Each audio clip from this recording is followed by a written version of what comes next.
This episode of the Cult Popture podcast was brought to you by our Patreon. If you want to tell us which films we should watch, get up to 2 extra exclusive podcasts a month, give us something to talk about in the post-credit scene at the end of each episode, or join us for our monthly Movie Club Zoom call where we discuss a film together, then please consider joining the cult and donating at www.patreon.com/cultpopture. Hey everyone, it's just Richard here at the top of this episode.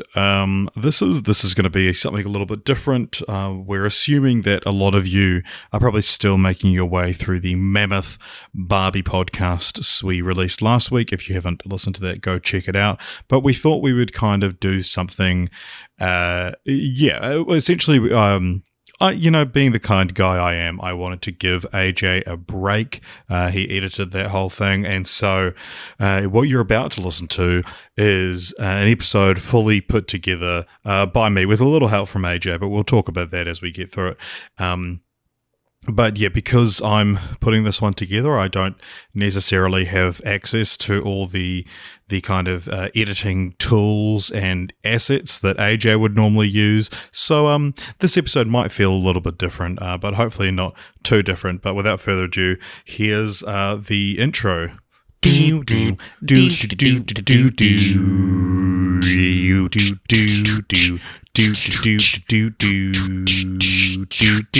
Alright, as mentioned, as you will have just heard, I am your sole host for this evening, or whatever time of day you're listening to this. You guys know the drill. Today, what we're doing is, this is a greatest hits episode where I'm going to take you through some of the best Continue the Franchises we've had on our podcast. If this is your first time listening, this is a very strange place to start, but also maybe it'll end up being a good place to start.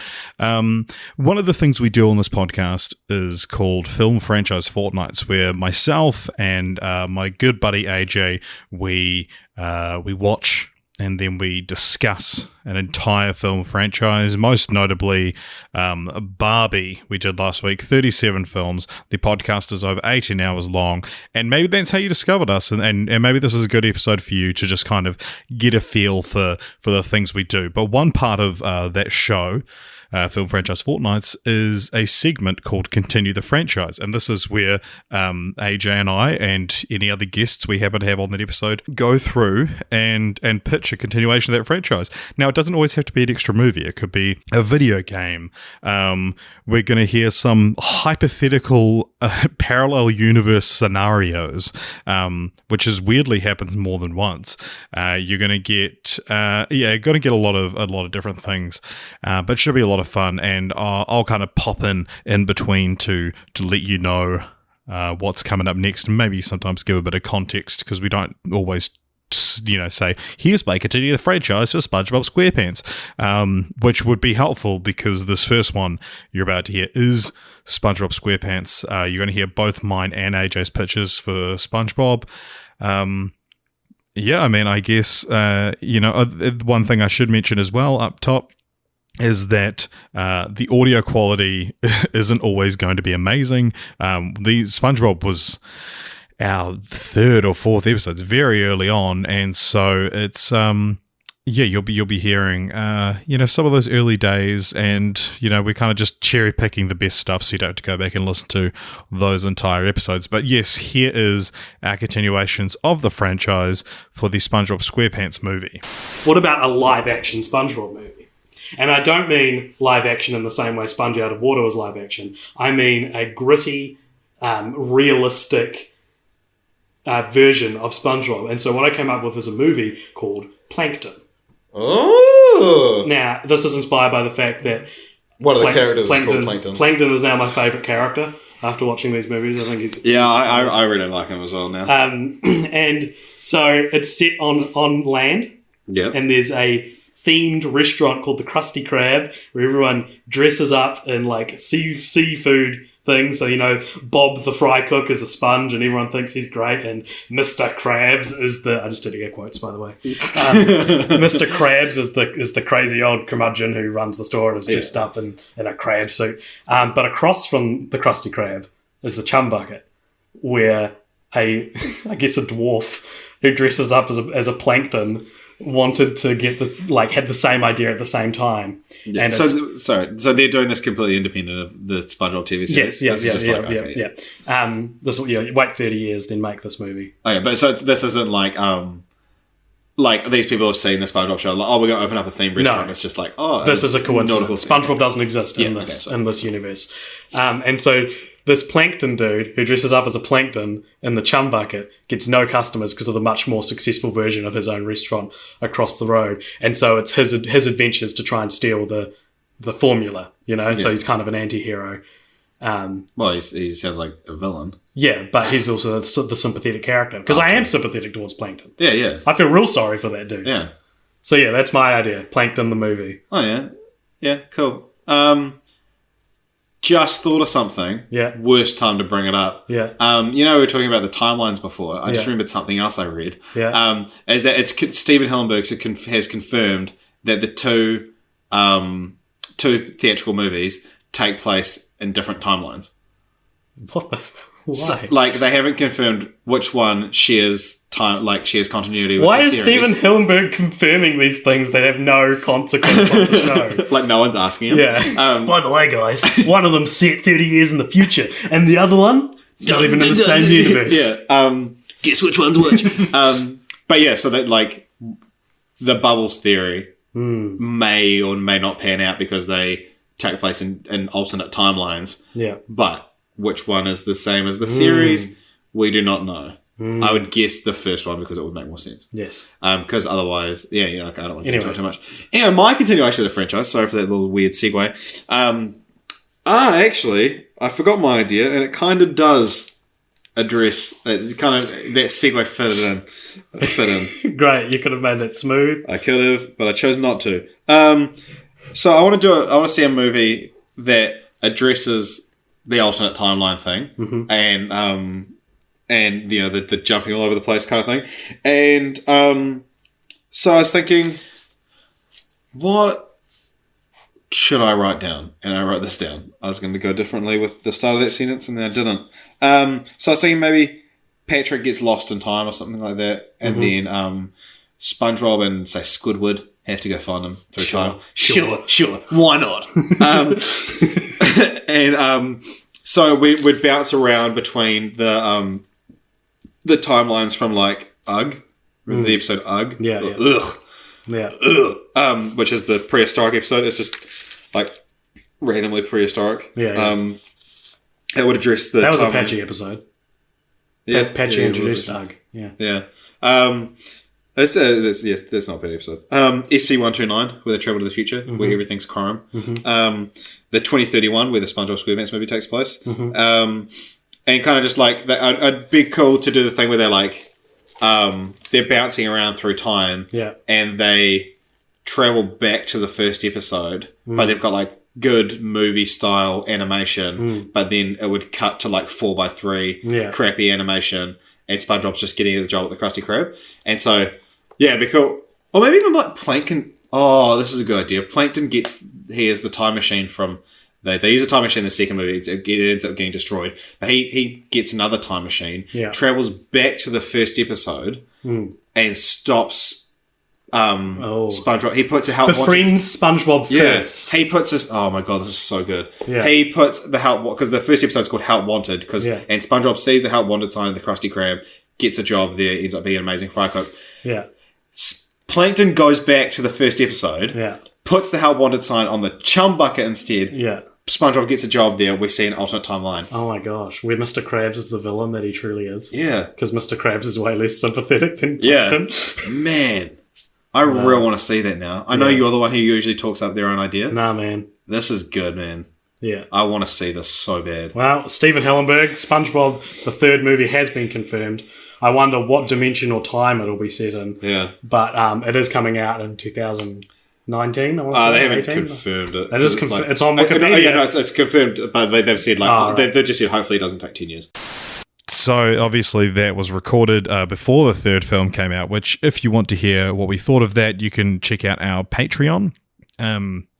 Where we actually discussed that movie, Sponge on the Run. It ended up being called, it was at one point called It's a Wonderful Sponge, and I got very excited thinking they were doing my idea. But alas, instead we got this. Also, AJ kind of implies that Steven Hillenburg might be listening. That was of course recorded before he died.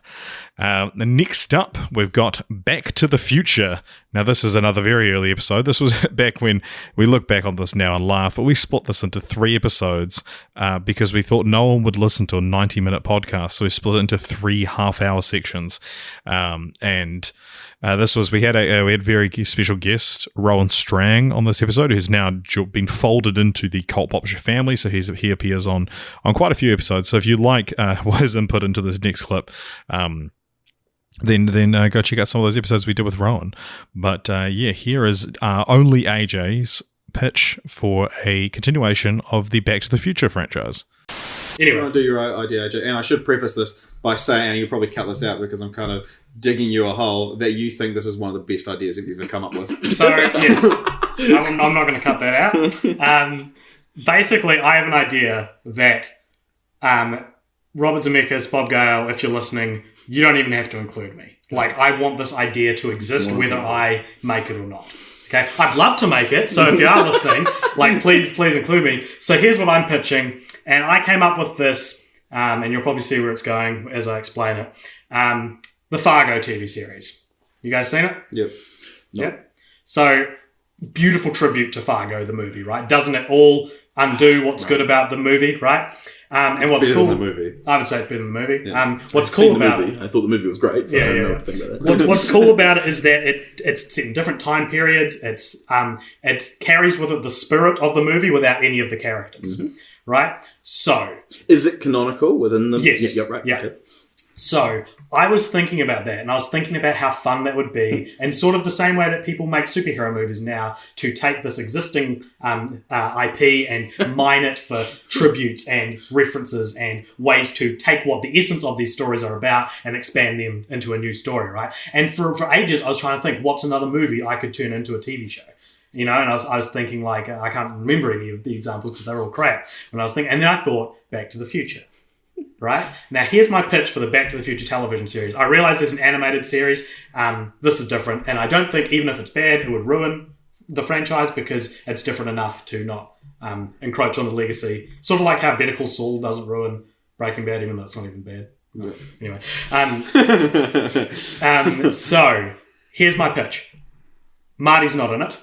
Doc's not in it. Nah. None of the characters are in it. We are not... So I feel safe now. Yeah, exactly. We are not taking these characters and remaking them. We are following a young girl, a 17-year-old girl. Maybe her name is... Okay, JJ. Martina. No, she won't be Martina. I want to make her name Martinez. like Olivia O'Connor or something more roll off the tongue in that, like, because that, like, the Mick and the O are both prefix names, right? Both Irish. Both Irish as well. So, here's first episode. O'Connor! Exactly. Here's first episode. Set in modern day, whenever this to be made. Let's say it's 2016. Well, it has to be made now. Yeah. It's one of the rules. No, but I'm saying it's not set in the 80s, right? It's set present day, It's set now. First line of the movie, okay. Olivia O'Connor is like sitting at a desk, real jaded with life, and the teacher's marking this kid's work at the desk, and she goes, "Great, Scott," and hands the essay back to him. Okay. First line of the show is "Great, Scott." This is heavy. It's like the worst pun version of no judgments. Anyway, I truly, that's basically all I had. no. So I don't. That's such a your 40 I can imagine you doing that in 48 hours. So I don't have too much planned for this because I feel like if I invest too much time into it, I'll really want to make it, and I won't be able to. But basically what I want to do is I thought maybe Jules and Vern turn up. Maybe they're the only characters from the movie. And those are Doc Brown's kids. And they're like, we've got this time machine. Olivia, will you... for whatever reason, maybe one of them's missing in time. Yeah, and he just like a mute and just points at his genitals the whole time. So anyway, I'm sorry that I don't have as extensive of a storyline for this as I want. But basically, wait, what do you have? You said a shitty pun. She goes. So season one, she goes back to her parents' age for whatever reason. Right, so that's the essence of season one. Maybe season two, she goes to the future. So for the whole of season one, she's trapped and she's trying to get back to the future. Yeah. So what I like about this is just like Fargo does it so well. Fargo does it in a way that makes you love the movie more, you know? And my problem, where this comes from is more, as I said before, there are no other movies like Back to the Future, whether it's the direction or whatever. And I want to make another thing like Back to the Future. And why not extend the name and the brand recognition? I hate what you're doing so much. I love that your pitch is just like, okay, so it's a TV series and it's gender swapped, but here's the catch: it's good. Yeah, pretty much. Like you're like, I'm not going to tell you how, but just trust me. Fargo was good. This one's as good as that. The notion of a modern day American high school and this like hot young chick being the Back to the Future character just makes me. No, but think about the dialogue, bro. The like Great Scott. How does that not just leap off the page? The quotes and man, I've been planning this. But the dialogue might be great, but the literally shit. Like, I have literally had this plan for like a year, and then when we did this podcast, it's like, great, a place to put it out, and I've completely screwed up the execution. It is close to a remake, though, right? Yes. The first season, she just goes back to her parents. It's a TV show remake of Back to the Future 1. With gender swap, with a shitty pun to I have a start morbid off. curiosity in seeing that. I don't think it would be good, but I would. Yeah. So the last thing, But that's the catch. It is good. If the dialogue though is as good last as thing the I'll first end one. on. Last thing I'll end on is sometime season 2 or 3, right? Here's another line of dialogue. Specific lines of dialogue. Yeah. The rest is great. These specific lines. Where the Marty McFly equivalent is talking to the Doc Brown equivalent. She's worried about her actual future, like what she's going to do with her life, and how she wants to turn away from it, not face it. And her Doc is just like, you can't turn your back to the future. No, see, I have a thing on comedy in general. Yeah, or like say late season 3. Yeah. She's lifting something and she says, "Whoa, Doc, this is heavy." Doc's going through weight training with her. So, alrighty. Up next, very, very special guest. We've got, you're going to be hearing AJ's pitch for a continuation of the Jurassic Park franchise, but you're also going to be hearing from Gus Johnson. That's right, YouTube sensation Gus Johnson. We had him on our podcast before it was cool, before he even had a podcast. I think he was probably inspired by us. Don't fact check that. Or do reach out to Gus and and remind him of us, which one of you actually did very recently, and we appreciate that.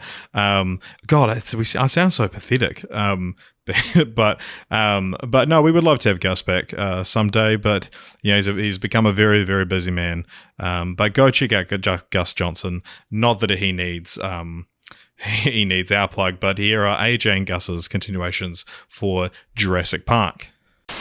you know what? I'm going to go fucking last, dude. Gus, what's your continue the franchise? Tell us. Okay, I got one too. This is like from the bottom of my heart. I have been wanting this actually for years. First, I want to pose a question. Have either of you guys played the game Jurassic Park Trespasser? I wish I could say yes, but I haven't. Have you heard of it? I've heard of Jurassic Park games.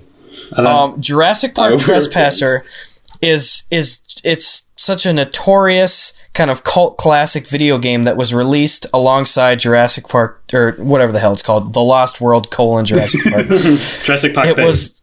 Oh god, it was a shit show is the thing. I believe that only a limited amount of copies were released. It was tried to handle by this new studio that was kind of like a little sub studio of DreamWorks. Yeah. And it pushed like these revolutionary physics where you were controlling like this woman that crash landed an airplane on the island that had no affiliation to InGen or anything, and she was simply trying to escape the island. The like whole system was so screwed up that the developers only let you use like one arm of the woman, so it's a first-person game. It's so clunky. It is so beautifully flawed, but there is like, for its time, it was also groundbreaking in so many ways, but it was so poorly handled. It was a complete shit show, and my continue the franchise offering is, for the next Jurassic World or whatever the hell movie comes out, I want to see a fully reimagined, fully remastered, same name, title, Jurassic Park Trespasser, like they did with like Star Wars Battlefront. I want them to fix it and make it good, because I played the shit out of that game when I was a kid, and it was so fun. Awesome, because I actually, after hearing you talk about it, I have read about that, because that was it's like an actual canon sequel, isn't it? Yeah, it is. The story is all there too. I mean, it's its own. That doesn't even thing. sound like a bad story. Someone randomly coming to the island can happen once in the series. Yeah. That doesn't feel like it's reaching. Yeah, and you without having to tie it into anything. That's a cool idea. You're the first person to pitch a video game. Yeah, that's true. I've always wanted to, but I've never had an idea. But great idea, Gus. You win. I win. Might continue the franchise. Follow that, AJ. Might continue the franchise is just a direct sequel to Jurassic World, but it's called Jurassic Waters. And it's combining Jurassic Park with Jaws, which they haven't done, which is a fresh idea. Why don't you call it Jurassic World? No, it's called Jurassic Waters. I think my title's better. Gus, do you want to weigh in? I gotta go with Jurassic World. You know me, I'm something for the pun every time. No question. And so it's set on the ocean surrounding Isla Nublar, however you want to say it. And the only other thing I wrote down was bring back Sam Neill and Jeff Goldblum, but that's probably not a good idea. I just want to see them back. Yeah, I just really like those actors. But yeah, wouldn't that be cool? Like a water Jurassic Park. Well, because they've established that there are mosasaurs. Yeah, exactly. So, and then maybe you do Jurassic Winds next, and it's a pterodactyl-centric one. You know what I mean? Like, they've made 4 movies, and only one of those movies isn't completely on an island with dinosaurs, and it was shit. That part sucked. Yeah. So, I don't know. I feel like that's the obvious thing to do, is change location, keep the dinosaurs, see what happens. You know? Because it could snow. You could have a snowy Jurassic Park. Jurassic Snow. Jurassic Winter. Ooh, Jurassic Winter. All right, here's now we're entering that kind of period where our podcast really kind of started to take shape, and this is when a lot of memes were born, and a lot of people joined us in this kind of area. But we're going to talk now about. I mean, you'll hear me talk about it in this next clip, but Charlie Swan from Twilight being one of my favorite film characters of all time, the performance of Billy Burke and the writing of, I guess, Stephanie Meyer. It's probably whoever wrote the movie, which I'm not going to look up right now, but yeah, check out, this is my continuation for the Twilight franchise. My continue the franchise is called Forks, Washington. Mm-hmm. And it's the story of a young man who falls in love with his high school sweetheart. And so obviously there's that kind of, when you fall in love too young, what happens? It's not sustainable. Unless you're a vampire. And let me finish. And then they end up having a daughter together, but they split up, and his high school sweetheart moves to the other side of the country with their daughter. So now this man, Charlie Swan, is living a lonely existence in a shithole town called Forks in Washington. And he's the chief of police, and he doesn't really have anyone, but he's got all this love in his heart. And there's a series of murders that start to happen, and he feels like his life is beginning to have purpose again, but obviously he feels horrible about it because it's like, I have something to do, but people are dying. And then, right when these are starting as well, his daughter decides she's going to move over, and he's like, finally, I've got a reason to love again. Mm-hmm. And then she gets there, and he's trying his hardest to connect with her, but she's just this angsty teen. And then she ends up falling in love with this guy, Edward. Mm-hmm. And she doesn't... obviously he's like a bit iffy about his daughter having a new boyfriend. But he's still investigating these murders. And then one night, his daughter, gets into a pretty serious accident. She goes to hospital, and she's taken care of by Dr. Cullen. And so, all this while, and I forgot to mention as well, so he grew up with his best friend Billy. They've been best friends for their entire lives, mm-hmm. and Billy was paralysed from the waist down, at some point during their growing up. Now, Billy is Jacob's dad, by the way. yeah, and so imagine the twist that it would be if this fucking lovable dude, he finds out that these murders are being committed by the supernatural. Yeah. And it's the town doctor who took care of his sick daughter, who's also related to this dude that his daughter's seeing. Mm-hmm. And on top of that, his best friend for his entire life is the leader of a cult of werewolves. That's a great story. It's good, man. That's the best Continue the Franchise I think you've ever brought forward. It's compelling. And because this could actually, I think it'll probably make a good TV series because it's probably too much for one film, but then it's probably not enough for multiple films. So you kind of have to mush up a lot of what happens across all of the movies. But Chief of Police, it's like do like a 10-episode, one case, not a procedural kind of thing of this guy just imagine and that's the thing is I know what you are. You're a vampire. Yep, I am. Cool. I can look, hold my back. I can run really fast. And then, Why did you say that? That's in the first film. And yeah. Then, oh, yes, yeah. You just sort of said it, removed, the seventh segment. Because we've talked about this before, in Doctor Strange, it was when he had problems with it, that he comes through, a different dimension, and Rachel McAdams is oh, you're a wizard now? Okay. Yeah, sure. And it's no... The vampires are real. If I found out anything supernatural was concrete and real, I would be thinking about it for months. Yeah, the rest of your life. And so imagine it's just and this isn't a continue the franchise even. This is a replace the franchise. Yeah. So you have this compelling Broadchurch, The Killing, whatever kind of style drama, and then in the last few episodes, the last half of it, it's suddenly supernatural. Yeah. And then boom. But it's one of those things that's hinted at. It would be hinted at enough that the story's still well told. And so you've got... imagine finding out that vampires are real. Imagine existing in a world with all this vampire fiction. Because with zombie movies, it's often... I've never heard of zombies. It's a rule in zombie movies that it exists in a world that's never had zombie fiction. Yeah. Imagine a world that has vampire fiction, has werewolf fiction, has all these ancient tales, and then boom, they're real. They're trying to buy your daughter. That's incredible. I would love the to. Most Freudian fear there is. And it stars Billy Burke as Charlie Swan. I haven't felt this since we did SpongeBob, when I was I actually really want this to exist. Yeah, man, I agree. It's a good idea.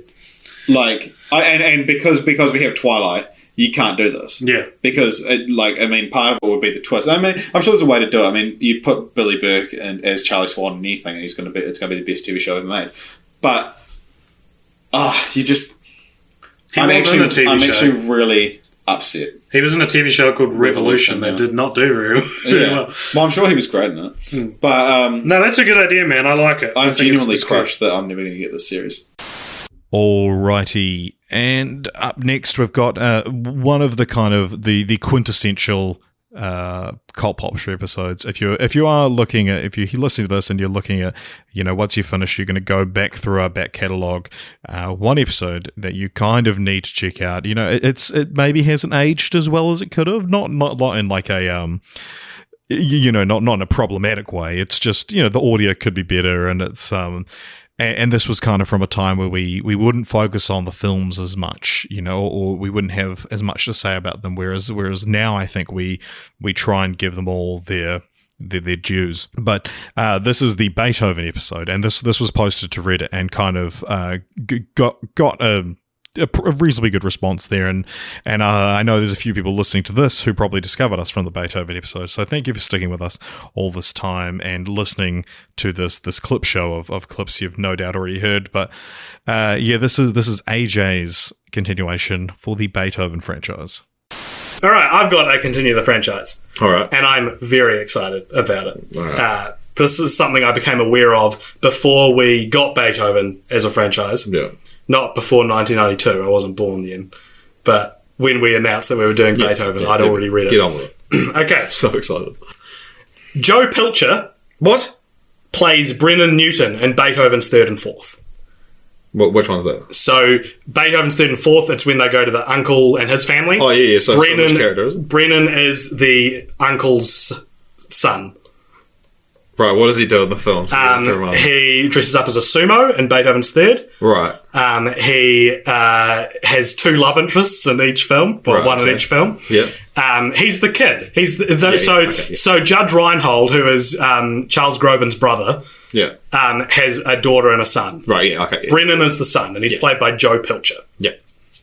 On January 5th, 2006, this is true, this is a fact, after playing cards with his friends, Joe Pilcher left his buddies, who all reported that he was in good spirits.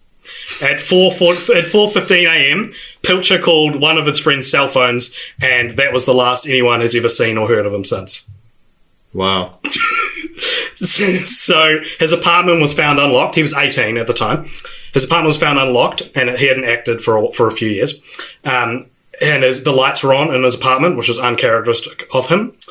His car was found 4 days later next to a bridge. Police also found a poem that Pilcher had written, which indicated he was depressed, but nothing to say he was going to kill himself. Right. Okay? A leading theory of the investigation was that Joe Pilcher jumped off the bridge. However, search dogs... nothing. No one found any... Not even Beethoven. Not even Beethoven. We'll get to that in a second. The family, Pilcher's father stated that Joe was actually intending to return to acting after he got his braces removed in the next year or so. Right? The family believe he was kidnapped or killed. They don't think he committed suicide. Right. Obviously due to his fame.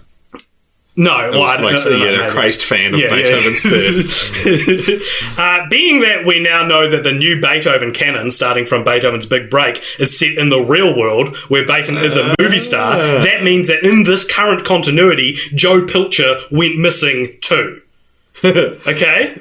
That means because the Big Break, Christmas Adventure, and Treasure Tale never state the year that it's set in, so it could be set in 1992. Mm-hmm. They cast someone who isn't Charles Groban as George Newton, but it could be that actor could be playing Charles Groban playing George Newton, right? So we can assume that Beethoven's Big Break to Treasure Tale take place during the run of the original Beethoven series. Yeah, the theatrical releases. Yeah. So Joe Pilcher went missing in this universe, and Beethoven, who is now a grizzled Saint Bernard in his twilight years, despite having a successful movie and TV career, has always been haunted by the disappearance of Joe. He felt like he could have done something. He felt like it was his fault almost. And as he comes to terms with his own mortality, Beethoven decides to try and do one last good deed in his life and is going to try find Joe Pilcher and solve the mystery of his missing friend, going on one last adventure in Beethoven's Final Symphony. That's brilliant. It's the Logan of the Beethoven series. Yeah. That also reminded me... on the dogs team. Yeah. Also, I know you can't say this. So, what's his name? Edie McDowd. From 100 Deeds for Edie McDowd. Who's a dog. Yeah, he gets turned into a dog and he has to do 100 Good Deeds. And it was great. It was a TV series on Nickelodeon. And it was brilliant. Who voiced the dog? Topher Grace? No, it was Seth Green. Seth Green, that's right. So anyway, Joe Pilcher, I'm a bit of off-pod info about me. I'm a true crime buff. We don't talk about it much on the podcast because the podcast is about movies, but I'm real into true crime. I like missing persons are my favourite type of true crime. They're just so interesting. You're going to go missing one day, and the statement I'm going to give to the police is, that's how I would have wanted. So yeah, I got very excited when we got Beethoven because I read that separate from this, as I said. What do you think? That's Beethoven's cool. Final Symphony. Yeah. And he dies. He dies at the end. He finds... I don't know if Joe's alive in the film. Maybe he's dead, but he finds closure. What happened, yeah. And then he has to get the family to... the Joe Pilcher's family to lick the dog candy cane so Tom Arnold's voice can tell them what happened to their son. But yeah, man. Isn't that insane? That's so that kid went missing. He was in he hadn't acted for a few years, but he went missing in 2006. When was Beethoven's Third? 2000. 2000. Yeah. So he was in third and fourth. Yeah. So 2000, 2001. Yeah. What's he up to these days? Who? Joe Pilcher. Well, he's missing. What? I just no one knows. I think he killed himself. Yeah, that's the leading theory, but there's nothing to indicate that other than a slightly depressing poem. And the fact that he left his car next to a bridge. Yeah. And he was depressed. Yeah. But a real head scratcher. Fun fact about that continuation of the franchise is that AJ is actually saying the guy's name wrong the whole time. What does he say? Pickler, or he says Pilcher. Joe Pickler, but it's actually it's the L comes after the CH, so it's probably Pickler or Pitchler, I guess. But yeah, that was kind of funny that we ended up having the most popular episode we'd had up until that point, and it had a factual error in it. Up next, we got another quintessential episode of Film Franchise Fortnights. This is The Land Before Time, an episode which, if you go back and listen to, we kind of thought, Land Before Time, a lot of people grew up with this. A lot of people have nostalgia for this. But we ended up spending the first however many minutes of it talking about different fetishes, and I explained MMP, which is the parliamentary system used in New Zealand. So while it's a the episode is quite good. It takes a while to get in there very funnily, but this is might be the shortest Continue the Franchise we're going to have today, but it's very fun. Check it out. Here's my Continue the Franchise. This might be my favourite Continue the Franchise I've ever done. It's not a film. It's an official press release from Universal Studios stating they'll never make another Land Before Time film. Wow. That's the opposite of a Continue the Franchise. Yeah, no, it's like, it's one piece of media being released, and that's it. Yeah, and look, that's one of the examples we give to our guests when they're worrying about continuing the franchise, is that you don't have to take it seriously. You don't have to try that hard. But that's the only time that a press release has been the continuation of the franchise.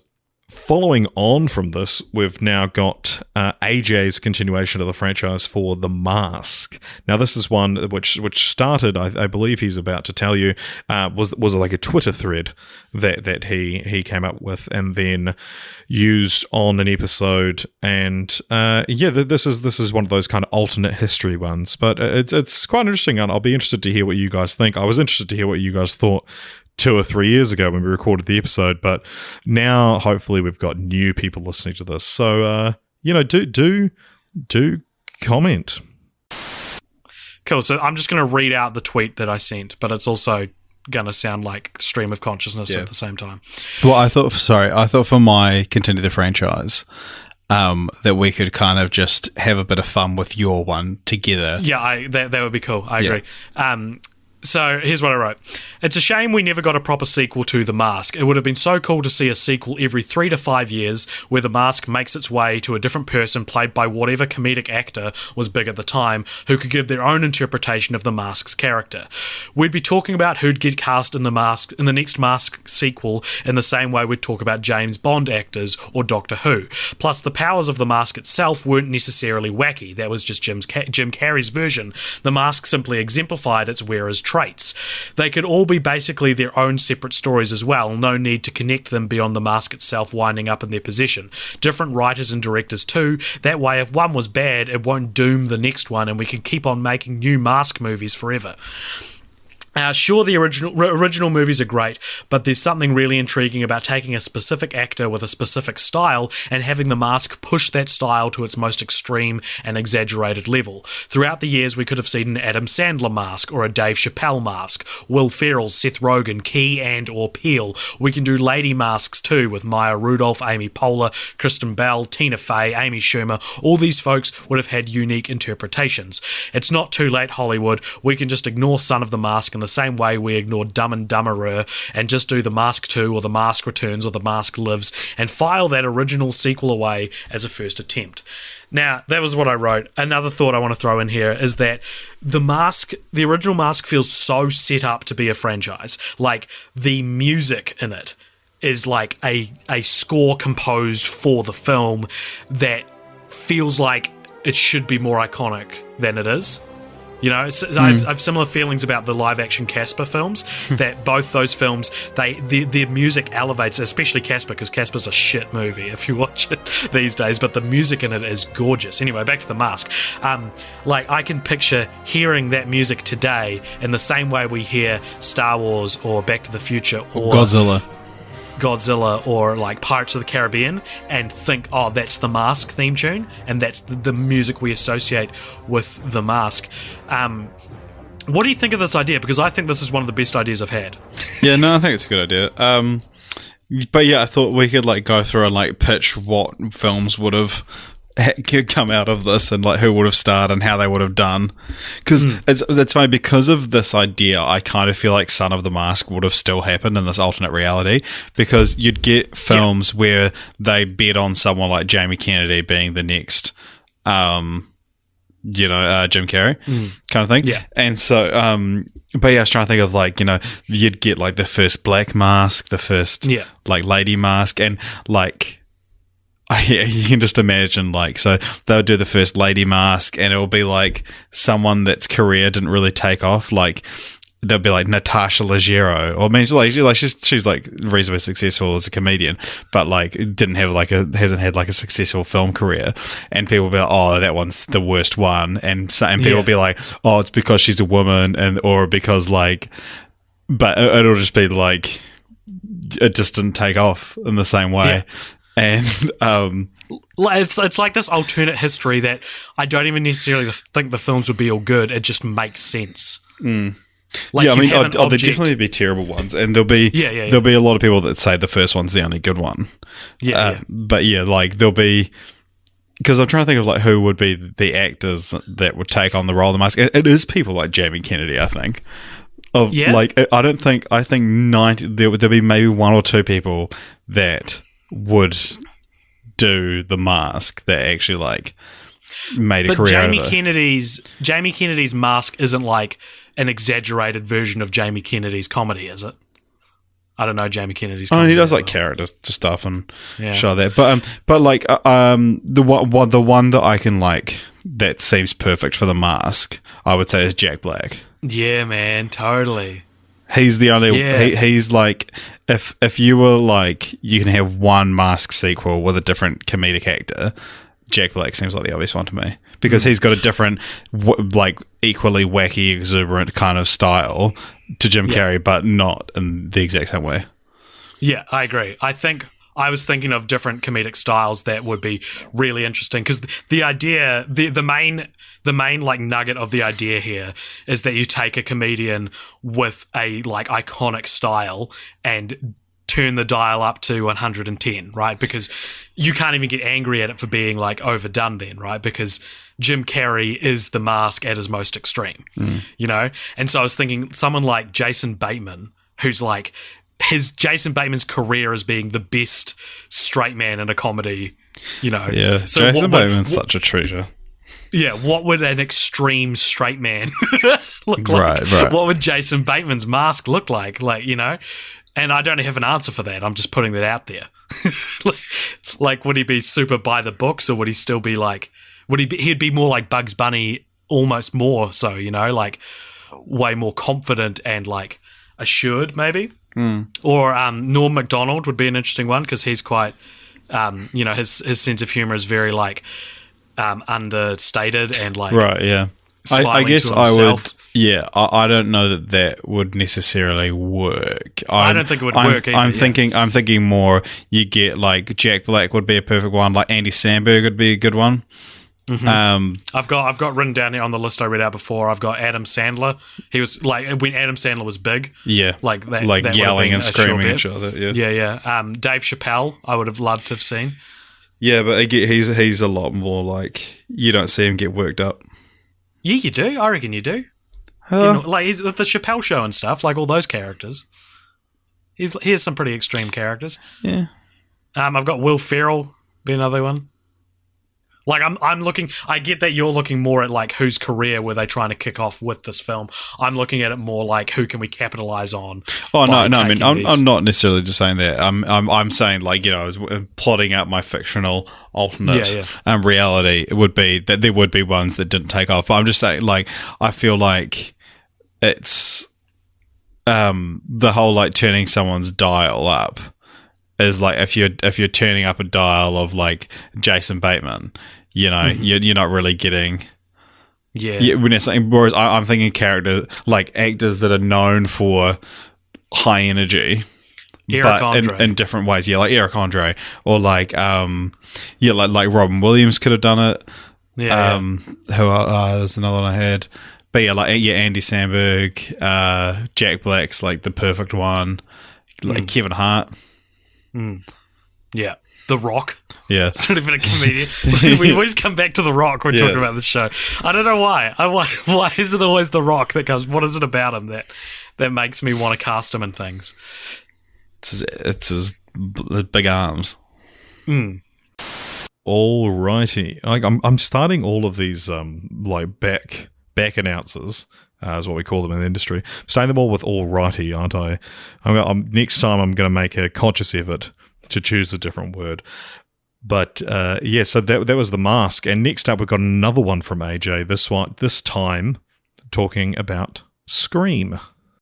So I kind of took a leaf out of American Pie's book because Scream and American Pie share a lot of similarities. They are a kind of at first a trilogy, which then had a fourth one come in late. They're both kind of like indicative of the time that they were released. They're both like textbooks examples of their genre. Scream probably is more a parody or a satire of that than a textbook example, but there are similarities there. So one thing that American Pie did that Scream didn't do was in between 3 and 4, in the years, the long years in between episodes 3 and 4, they actually did a straight to DVD spin-off series called American Pie Presents. So to copy it entirely, my new Continue the Franchise, which I feel is better than the ideas I did pitch, is the Scream Presents straight to DVD series. And the general concept for them is they can be real low budget versions of like the Scream series, I guess. So I think the first one would just more or less be, say there's 4 like there are with American Pie. Yep. The first one would more or less just be a copy, a commentary, because since Scream was a commentary on all their genres and sequels and stuff, it would be a commentary on straight to DVD sequels, and then the remaining 3 would all find a niche horror element so maybe Scream Presents the second straight to DVD spin-off could be like a haunted house movie or like a claustrophobic movie, and presumably it would star Judge Reinhold. Yeah. Clint Howard. Yeah. Who's the other guy that's in all of them? Booger. Yeah, Booger. Yeah, Booger from Revenge of the Nerds would appear at some point. Yeah.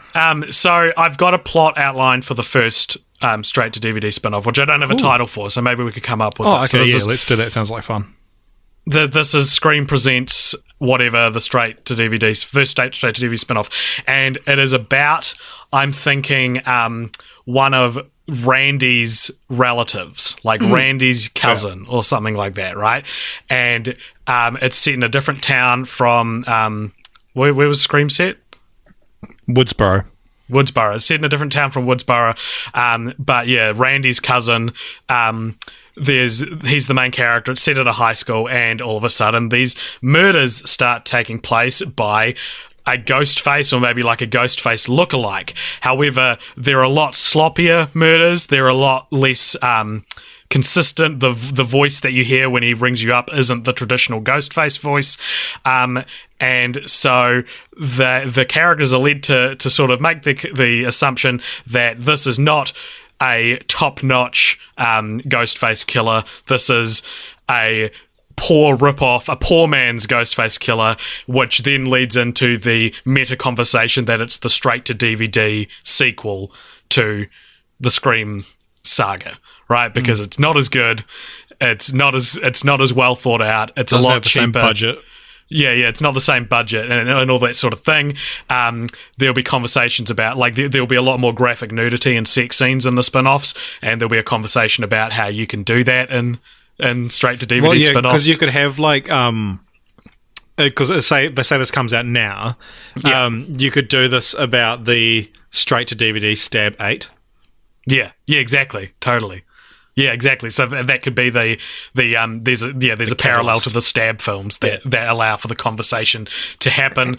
And basically, I don't have much of a story in mind, but it's basically everything that is indicative of straight to DVD sequels, but in a real lame and and just articulated in the meta narrative that Scream has, which in my opinion would actually make it quite a charming movie, that it's aware of its own shortcomings, flaws. Yeah. And so then, I don't know, as I said, the next one would be like a haunted house movie maybe, and maybe it's completely separate from Scream except for the name, and maybe there's another one of Randy's cousins or maybe like another Prescott, but there's no Ghostface, but there's something equally as theatrical, like like someone wearing a wig or something like that compensates for the lack of Ghostface but isn't Ghostface. Well, like the house has a Ghostface mask hanging on the front door, so effectively the house is wearing the mask. Yeah, that's cool. And I don't know, maybe the third one is an alien movie. I'm just spitballing. We basically go through all the different subgenres within slasher. I guess there's no alien slashers, but yeah, no. But there's psychological thrillers. There's claustrophobic thrillers. There's things like that, which could all be Scream slasher spin-offs. So that is my revised pitch for Continue the Franchise. What do you think? Yeah, no, that's cool. All right, I did it again, didn't I? I was going to say, who am I? Bloody Ace Ventura. He says, alrighty then. Maybe I'll start the next segment, this little interstitial of you've got me doing, with a different Ace Ventura quote, because that was also one of the very first franchises we covered. I believe it was the second episode. Anyway, I'm rambling, but here's AJ's continuation for Look Who's Talking, and actually it might just be mine as well. I've just spoiled the whole thing. Anyway, here's both of our continuations of the franchise for Look Who's Talking. My idea for Continue the Franchise is called Look Who's Talking Still. And it stars Bruce Willis as a grown-up Mikey, and either James or Molly, so either John Travolta or Kirstie Alley's character, one of them dies, or they both die.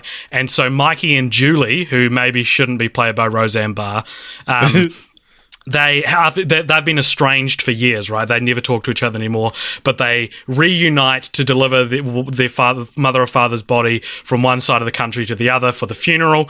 But here's the twist, Richard. Mm-hmm. John Travolta returns as the internal monologue for the dead body. Nice. So it's Look Who's Talking Still. Because he's still. Yeah. Like stationary. And he's still talking. It works on multiple levels. Yeah. Well. I think that's one of my best CTFs ever. Yeah. And you know what? What? In a Film Franchise Fortnights first, that was my idea as well. No way! Bruce Willis returning in Look Who's Talking Still as an adult Mikey. Are you serious? Yeah. Like right down to the title? Yeah. And did you have the dead body idea? Nah.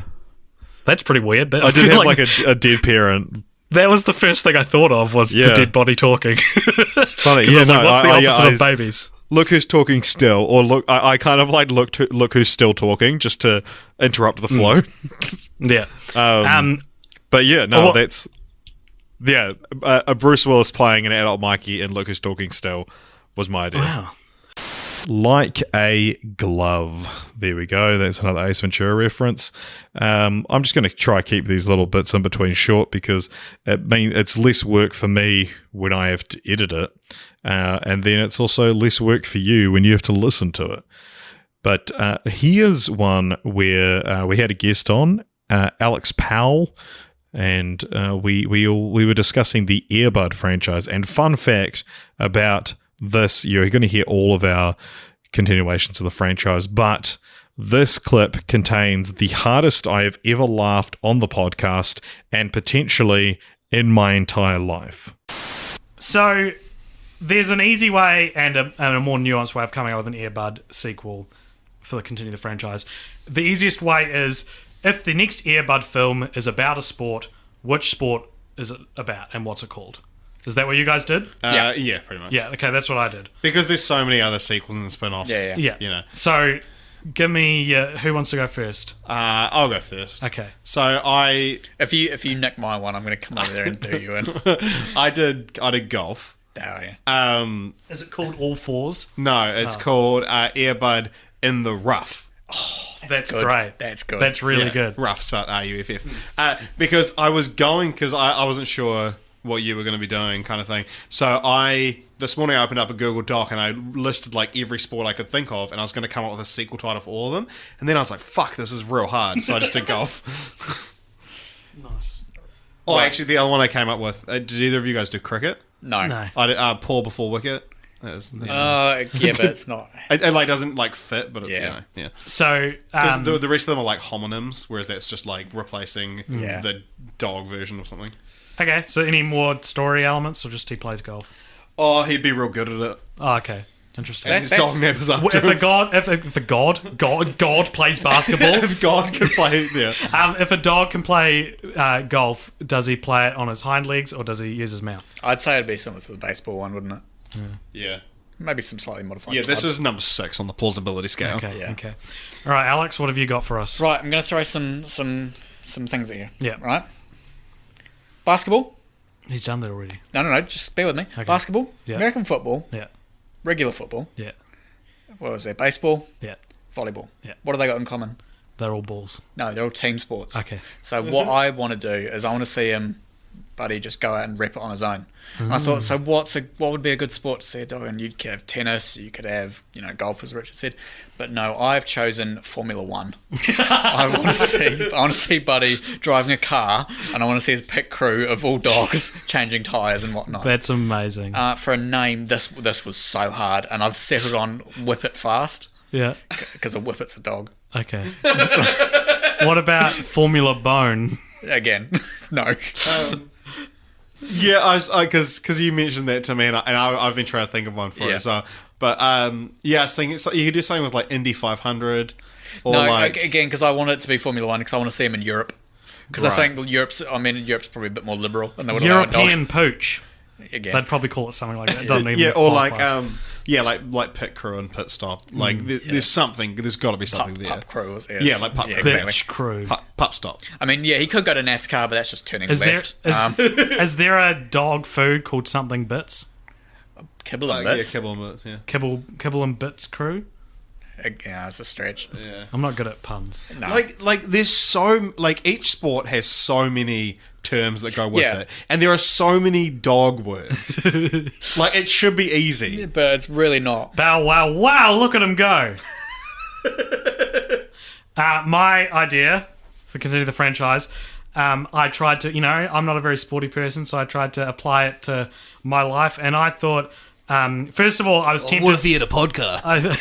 I was tempted to pitch Earbud versus Beethoven, but I feel like that well's kind of dry. And that was my Beethoven continue the franchise anyway. Was it? Yeah. I was too. It's not quite Alien versus Predator. So it's not quite cats and dogs. I decided to go for Earbud plays esports. So he's playing video games. And the best idea I could come up with, and this is one of the worst title ideas I've ever had, Earbud like a dog with a pwn. I gotta say, I'm just laughing at Rich's reaction. I don't think it's good, but honestly, I've known Rich for about a year now, and I've never seen him laugh like that. Only I can do it. All right. It still gets me. It still gets me when I think about that. And I was just thinking about it because I did a little in between. You know what's happening. You give me. Now for one of the darkest moments of our podcast, the final destination. Continue the franchise. My sort of main idea that I'm kind of interested in, and I think this would probably work best as like a novel or even like an anime or a manga, which is like a first for in terms of the medium. Ban anime.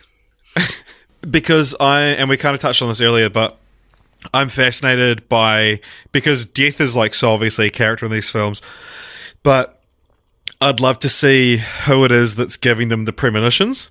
Mm-hmm. Because presumably there's some like opposing force to death. You posited that it could be death himself. You know, there's part of his plan, there's part of his game. But I mean, like, if you're a fan of Death Note, you know, it could be like two Shinigami that are working against each other. Mm-hmm. Because they are like almost kind of Death Note-y sort of things. And it's you know, you could imagine that it's like a Shinigami that's gotten his Death Note. If you haven't watched Death Note, it's going to not make any sense. Shinigami are basically Grim Reapers, and the Death Note is you can write a name in it and the person will die, and you can write how they'll die as well. So like imagine like a Shinigami or a Grim Reaper is fucked up and let a bunch of people live by accident, and now he's like got to course correct, but in the most like ridiculous way, so they still look like really they could be funny. Accidents. Like, the unseen force behind all movies is actually, like, the Chris Farley of Grim Reapers. He's just screwed up, and he's like, fuck! It's his first day on the job, and, but, or you know, you can take it more seriously, and it's these two opposing forces, and this is, I think this would probably work better as a novel, rather than, it would just be too ridiculous to film. But, really have those two forces, and maybe they could be played, the one wanting them to die could be played by Jason Priestley, and the one who is giving them the premonitions is played by Eliza Dushku, this is if you were to make a movie out of it. And essentially you've got true calling. Well, the mortician, Tony Todd's mortician in the films is like definitely implied to be some kind of in the know character. I mean, maybe he's the one giving the premonitions, and maybe you could explore that. Cool. That's a really cool idea. I really like that. Shall I do my one now?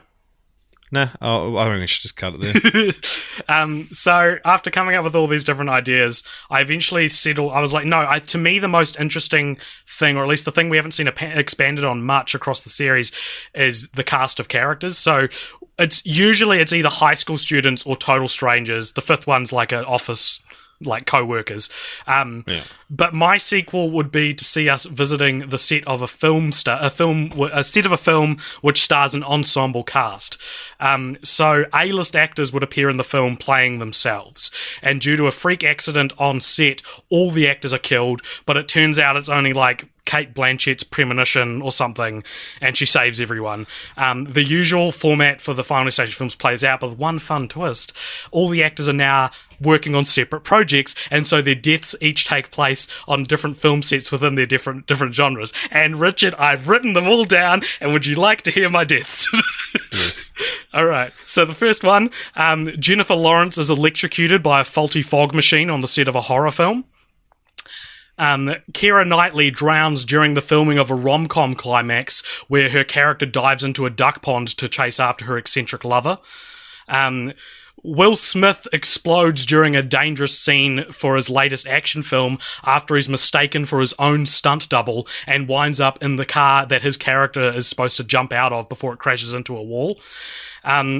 Sigourney Weaver gets rolled up and suffocates in a green screen after it accidentally gets caught in the winding chain of a camera crane on the set of a sci-fi film.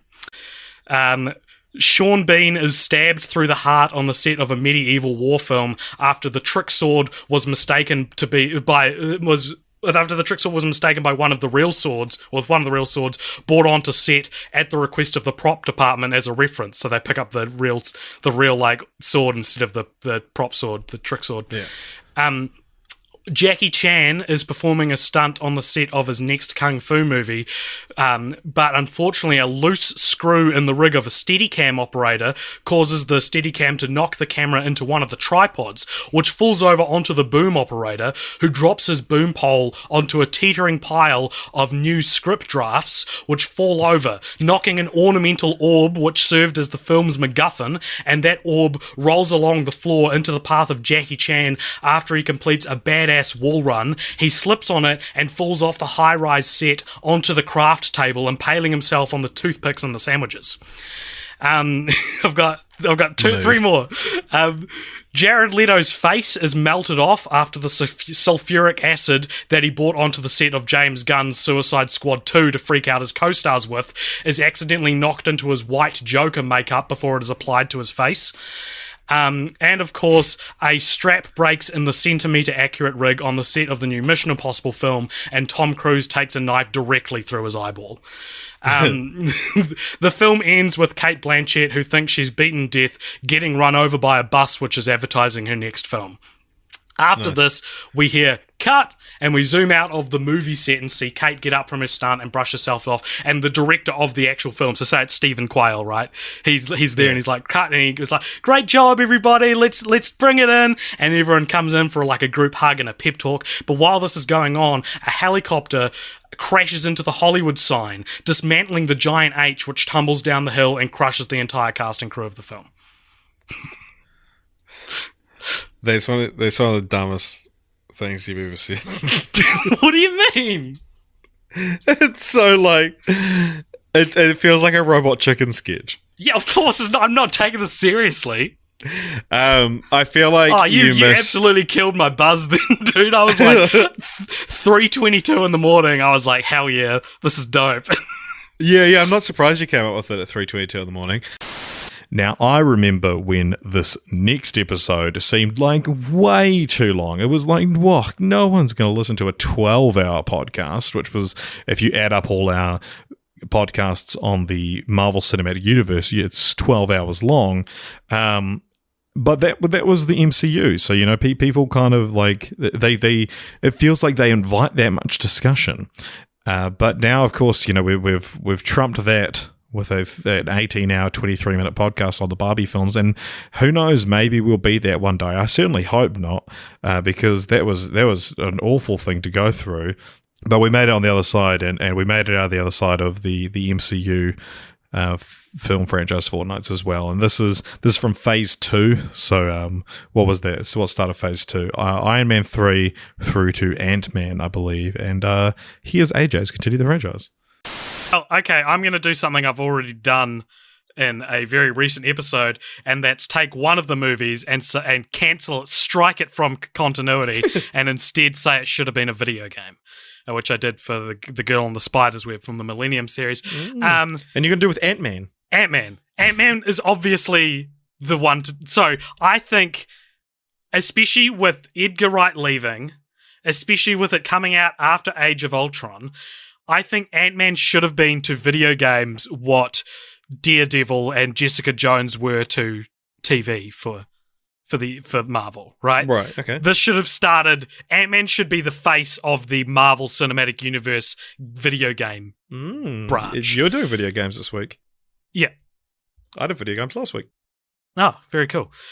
So it seems so obvious to me because one of the things I don't like about Ant-Man is that you can control ants.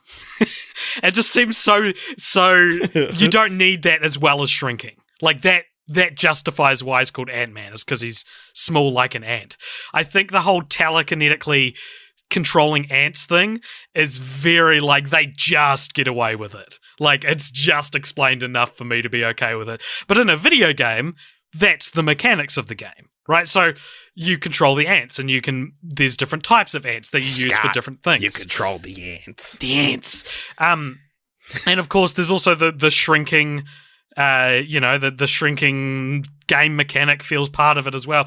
Basically, everything about Ant-Man feels so disconnected from the rest of the series that, to me, it should have been the video game that came out tied to the MCU. And then, you know, you've got Ant-Man and the Wasp, you experience that even further. I was thinking the first level of the Ant-Man game, you would be playing as Hank Pym in the war, and that's like your first taste of it. And then skip forward however many years, now you're playing as Scott, and you don't have the shrinking stuff for a bit, and then you finally get it. The climax of Ant-Man, which is actually probably my favorite part of the film, when they're fighting in his daughter's bedroom and there's a Thomas the Tank Engine thing. I love that about the film.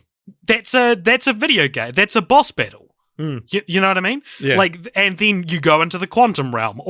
Basically everything about the both Ant-Man films feels like I want to play the video game of it as opposed to watch a movie of it. Up next, we've got I Know What You Did Last Summer. And this is funny because AJ and I, we've been talking about doing a Continue the Franchise clip show for a while. We were going to do it while we were on our break for Barbie, but then we realized that we counted the weeks wrong and we actually didn't need to do it then, but we thought, we'll do it anyway and do it afterwards. And we put together a list of, Continue the Franchises that we thought might make the cut.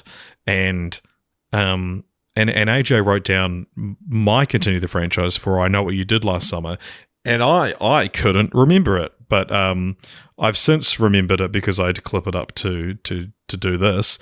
But here's my continuation for I Know What You Did Last Summer.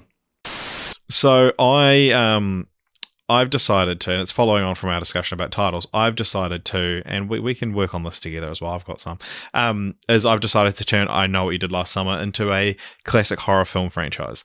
So imagine if I Know What You Did Last Summer came out in 1982. So then you would have had I Still Know What You Did Last Summer, I'll Always Know What You Did Last Summer, and then Last Summer, and then I Know What You Did Last Summer 5, and then the prequel, which is called The Fisherman, and then wait, the Fisherman : A New Last Summer Story. Yeah.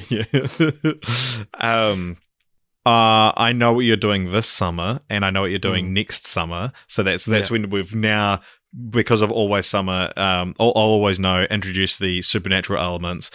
This is now, very supernatural and involves like pre-crime and stuff like that. But I Know What You're Doing Next Summer bombed at the box office, so they didn't make another one for 10 years, and then they ended up doing a crossover which was called I Know the Hell You Raised Last Friday the 13th on Elm Street, which is like a four-way between, because now the Ben Willis is a horror icon. And that's what they're trying to do with him, isn't it? They're trying to make him a horror icon. And then there was a 5-year gap, and then they made I Know What You Did Last Summer Exodus, which was they had to make it to keep the rights, and it's critically panned. And then 6-year gap. I didn't work out how many years between these films, but anyway, this one would come out this year. It's called I Still Know What You Did Last Summer, and it ignores everything apart from the first film and Freddie Prinze Jr. and Jennifer Love Hewitt return. Another continued franchise. I cannot remember what I put, but it's on our list of greatest, is my continuation for the Fast and the Furious. Okay, so I like the idea of Fast and Furious again getting more ridiculous. So and I think that's where everyone wants to go with it. So one idea I had was called The Park and the Furious, which is where, for some bizarre reason, the gang has to go to Isla Nublar for their mission, and outrun dinosaurs in their cars. And then that got me thinking of like other shit. Well, so I've got a couple more crossovers as well. So obviously that's a reference to Jurassic Park, The Park and the Furious. This is my idea for Fast 9. So, and I've got 2 titles for this as well. So this involves time travel, where the gang goes back in time. And also because it has to do with cars as well. So they go back to Nazi Germany, with like BMWs and stuff, and on an attempt to kill Hitler. So this is got 2 titles. I know where this is going. It's got 2 titles: either Fast 9, as an NEIN, or The Past and the Furious. Very good. FU with an umlaut. H. The Past and the Furious. And then I thought we could do a remake of the first film. But now that the technology is better, we can give them cat ears and cover them in fur. And the Cats and the Furious, which is also owned by Universal. This is what I was looking at. What's owned by Universal? Idris Elba? Yeah, Idris Elba as well. Maybe he's the crossover. He's where it connects. And then Dark and Furious, or The Dark and the Furious, which is the second attempt at starting a dark universe but using it as like using the Fast and the Furious franchise as like a backdoor pilot. It's the Wolfman, but if the Wolfman really liked driving fast cars. Yeah, well, no, so like Dom Toretto and his gang take on the Mummy and Bride of Frankenstein and the Invisible Man. It's the way to do. It's the only way to do the Dark Universe. And then so each They've film tried every other way. Yeah, it would be like Dark and Furious versus the Wolfman, and then in the next film they end up recruiting the Wolfman to take on Bride of Frankenstein.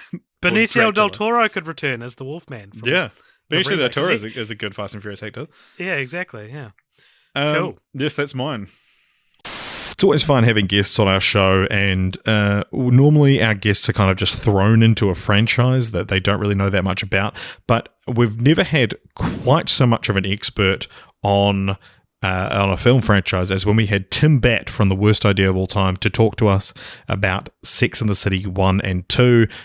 Tim, of course, has seen both of these films upwards of 52 times for his podcast, which is very fun. And him and Guy Montgomery, his podcasting partner, appeared with us on our Barbie podcast last week. And we also did a fun little special during lockdown last year. But this is mine and Tim's continuations of the franchise for Sex and the City. Well, I'll jump in if you don't mind, Richard, so we can end on your one. So what I would like for this franchise is a theme park experience. I've forgotten the terminology they use now because it's not like a roller coaster or a thrill ride, but it is an experiential journey into the heart of Sex and the City using a combination of the most advanced roller coaster technology that we've got. There are lasers. There are holograms. We are being visited by Magda, who has died in the world of the Motion Master experience that is Sex and the City 4D. We open, so get this, you tumble into your carriage with your friends and the doors open and you emerge out into the big closet that Mr. Big has built Carrie, and you go through it a la Lion the Witch in the Wardrobe. Ooh. And then it opens up into this crazy world where you visit all of the friends individually. And so you go to Samantha first and you get this like liquid sprayed on you because some dude's just done his dirty deed on you. And you feel it and you smell it and it's horrible. And then it's the dude with the funky spunk. Exactly. You go over to Charlotte and you emerge in her like pantry, and then you peep out and she's just screaming her tits off at her kids. And it's very loud and it's chaotic, and then her nanny comes and takes them away, and then the nanny leaves with Charlotte as well, so you continue on your journey, and then you see Miranda, and she and Steve are just fucking going at it, and you get to watch in 3D, and to be honest, it's pretty grisly stuff. And then that's the end of the ride. Wow. Have we ever had a theme park experience pitched as a continue the franchise? That's great. I love it. I love the idea of like what theme park would make a movies that just don't deserve to have theme park rides made up. Sometimes the theme park ride comes first. I think this is what happened with Pirates of the Caribbean. And the Haunted Mansion. And the Jungle Cruise. Yeah, Jungle Cruise, the upcoming Dwayne "The Rock" Johnson movie. Classic. Yeah. I went on a in Japan. I was in Japan recently. I got back one Sex and the City plus one podcast ago because that's what I've been doing since I arrived. There was a Jaws ride, which was like you're on a boat cruise where you are being taken around the place where Jaws was filmed, and then a shark attacks the boat, and then the like skipper, who is just like some actor, attacks, like, shoots the shark or whatever. And then at the end, he's, when you come back to the like entrance, he's like, "Hey, can you guys not tell my boss about the shark?" And the guy we had was like so funny. The whole thing was in Japanese. I didn't understand a word of it. But the guy was really giving it his all, and it was such a fantastic experience. Was this Universal in Osaka? Yeah. I've been on that ride. It's fucking great. Did you do the RoboCop one? Because that is so confusing as a non-Japanese speaker. No, I don't think would they have. What was the RoboCop one? You get the vast majority of it is someone who works at Cyberdyne giving a speech to you entirely in Japanese. There are no subtitles, no headphones with the translation, nothing. And I just love the attitude that they have there of like, well, if you're not going to learn the language, get bent. Yeah, no, there was the one where you have to help Spider-Man. That was quite good. That was great. They blow hot. He spoke Japanese. Yeah. No, that was the bloody fantastic time. Anyway, Richard, stop stalling. What's your... Okay, so I'm just trying to think of a new one because I had a theme park ride. No, I didn't. My idea is ideally I'd want this to come out in like 10 years' time kind of thing. So this is like, a distant sequel of sorts. So it follows a young girl who moves to the big city. She's from small town America. She wants to make it big in the fashion industry. So she's bright-eyed, bushy-tailed, moves and manages to get a job making coffees or something at Vogue magazine. And then, things don't really go her way. So late at night in her shitty one-bedroom apartment, she's there wondering why she never made it. In the same way that her favorite author did, and she pulls out one of the books, and it's written by Carrie Bradshaw, and this girl's lived her whole life idolizing this lifestyle of sex in the city, and just like being rich and shallow, And so she decides, I'm going to reach out to Carrie Bradshaw and find out what happened, because no one's heard from her in several years. And eventually she does manage to find kind of a washed up Carrie Bradshaw who's lost everything. What happened was Mr. Big, as I know you mentioned, you guys kind of theorized on your podcast, Tim, about what it actually is that he does for a living. Yeah. But it turns out he was kind of just the fall guy for some kind of Ponzi scheme. Oh shit. And after being Me Too'd, it was found out that he'd done some kind of dicey stuff. Keep it relevant. And then people started looking into his life and his company, and they found out that it's actually just all this big cover for like money laundering or whatever. He loses all of his money, ends up killing himself because we're keeping the Mr. Big Death thing that they wanted so desperately to put in the third film, and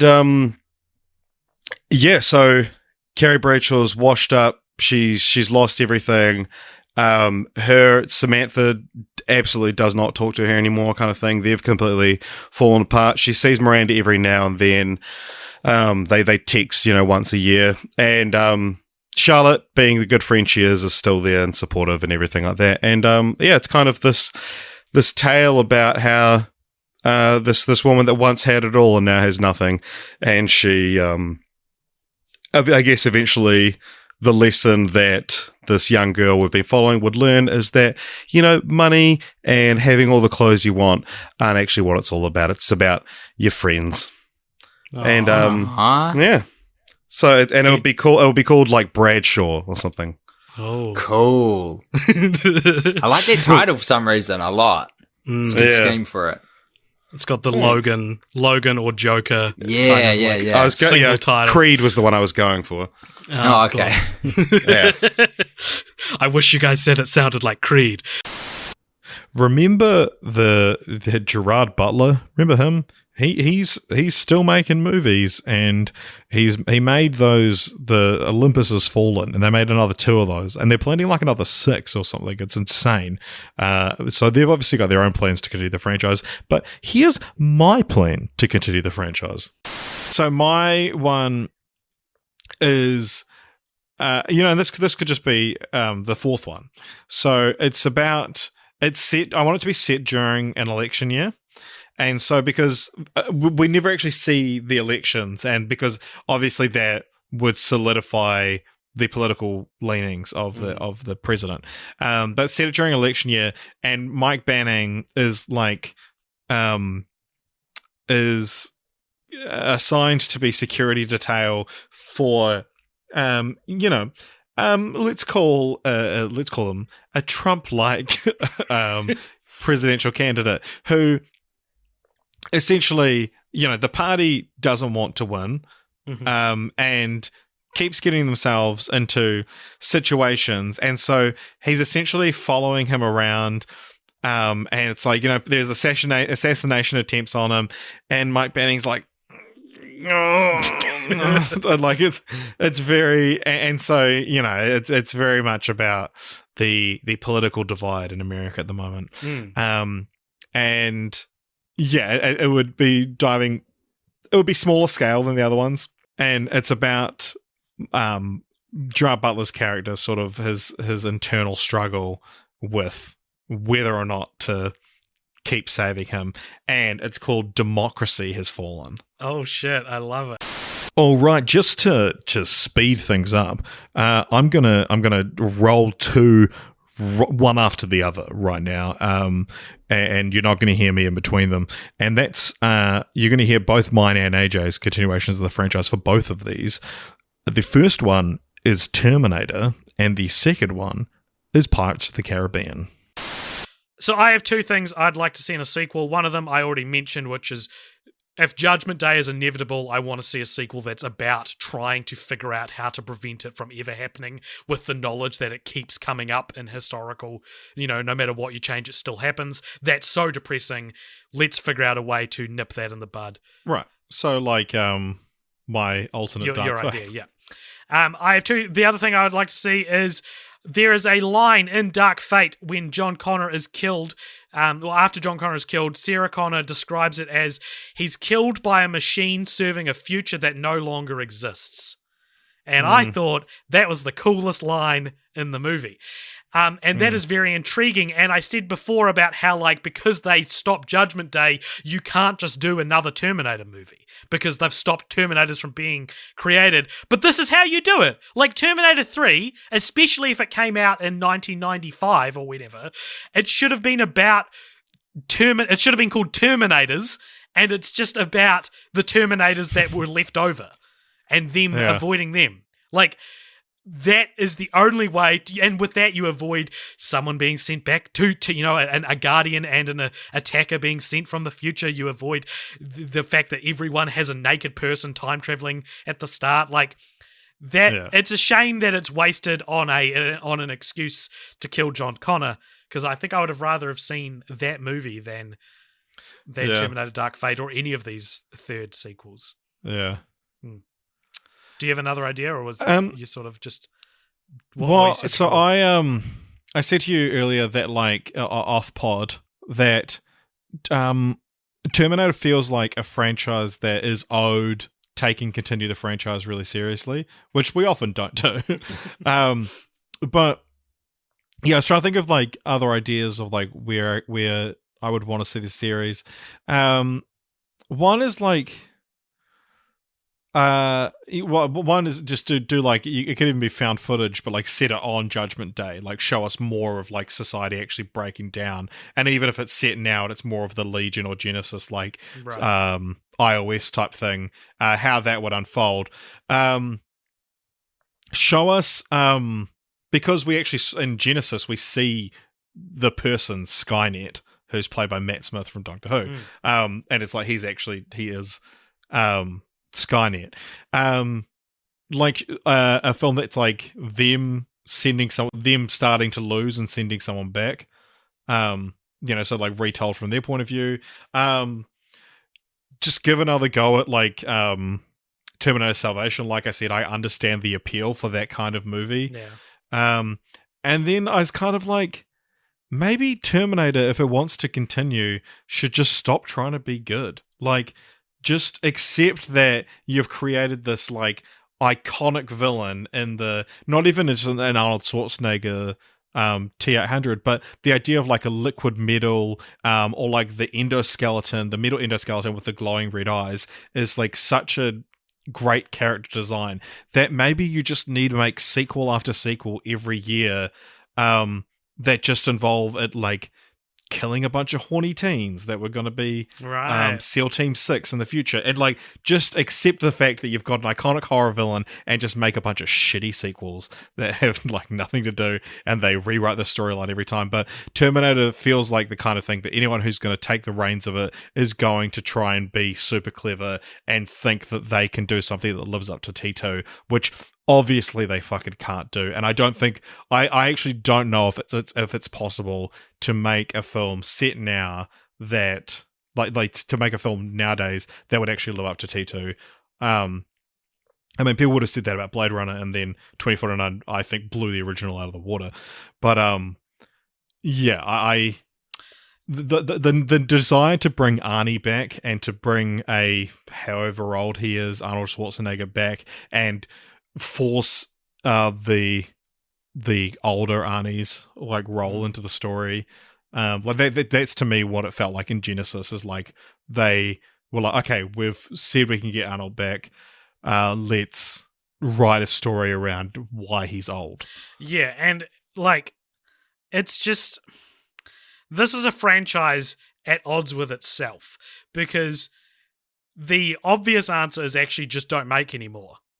But people don't want to accept that. And not only do they not want to accept that, but they want to hold on to the nostalgia, and like they want Arnold Schwarzenegger in it. They want all these things that are at odds. They want to start with a naked time traveler. Yeah. They're at odds with what should be happening, which is something different, because they want something old. Yeah. It's completely kneecapped by what it thinks it has to achieve each film. Yeah. All right, so now it's time for the part of the podcast where you and I both pitch our continuing franchises. Oh. And you said you're worried that ours are the same.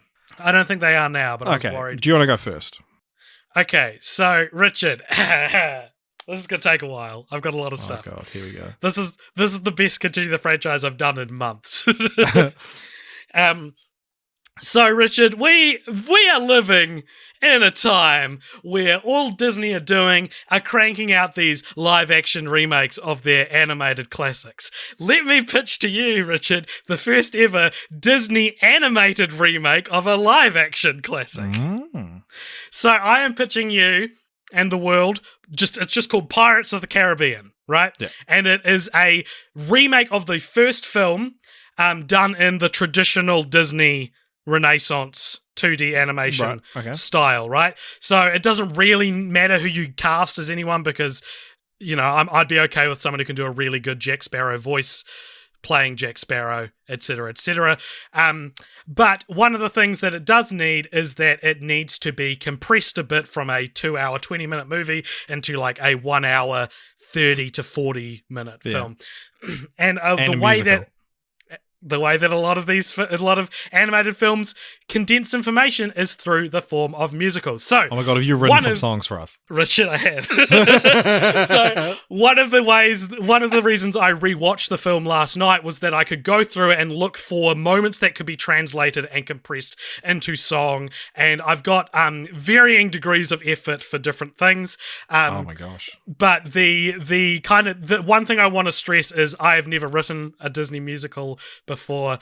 This is very much you know Howard Ashman. Yeah, this is very much a first draft of a lot of the stuff. I'm willing to take on board every piece of feedback, but the first thing I want to do is put in your mind that wonderful 90s Renaissance Disney visual style of those 2D characters. That's what it looks like, right? It looks indistinguishable from it looks like it could have come out in the 90s. I also want to kind of rejig it so that Elizabeth is more clearly the protagonist of the story. You could even say she's a Disney princess because she's the governor's daughter.